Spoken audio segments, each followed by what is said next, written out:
Hello, welcome back to Lesson 4 for high schoolers for financial literacy from Economic Equity Initiative. Today we'll be covering credit and debt basics. So let's first start off with what is credit, why it's important, what do you need to know about credit cards or loans, and also a brief definition of what debt is. So credit is the ability to borrow money or access goods and services with the agreement to pay back later to the lender. Now, each line of credit has their own terms and conditions, so it's important to make sure you read the fine print and you know what you're in for. And debt is the amount owed to the lender. It's important to manage credit and debt responsibly to avoid any financial problems in your future. And as seen, like in the US, the average credit card debt is approximately $6,000. That is pretty high per household.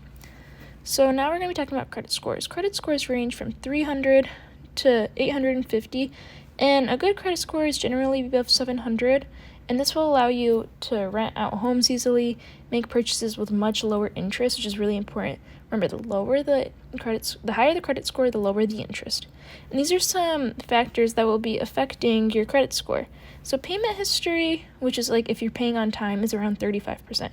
Credit utilization, which is the percentage of available credit used, is around 30%. The length of the credit history is around 15%, which is how long the account has been active. Credit mix is the types of credit accounts you have, which is only 10%, and new credit is how often credit is requested. So these are all things that are going to be affecting your credit score. And now let's talk about a bit more about credit cards and loans. We'll start off with credit card basics.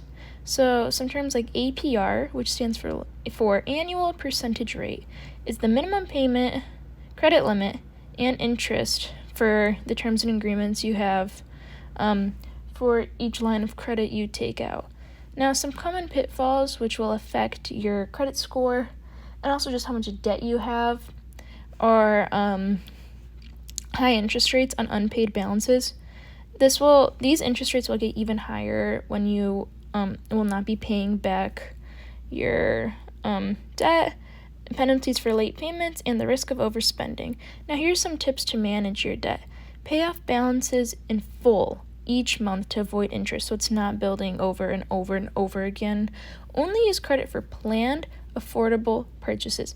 Don't use credit cards for impulse spending because you're not going to be thinking these decisions through and you're going to have to pay back that credit. And you should monitor your credit card statements for errors or fraud. And a bit more on debt management. So there's two methods of debt repayment, and it's just important to avoid unnecessary borrowing so you don't have to even make sure you're utilizing these methods of borrowing. And it's important to build an emergency fund, understand terms and conditions of each and every agreement you have before taking out any loan or credit. And now we can discuss just the two main methods of debt repayment, which is the snowball and avalanche method. So the snowball method is a strategy for paying off debt, which focuses on paying off the smallest lines of credit first, eventually building your way up to the largest. And this is just slowly helping your credit score go up. And of course, you're paying off your credit, which is amazing, and that's the main goal. And the second is the avalanche, which is just paying off the highest debt.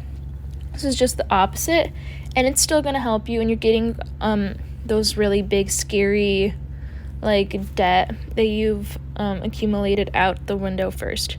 So now here's a wrap-up. Just consider before leaving how you may use your credit cards wisely and responsibly. See you soon.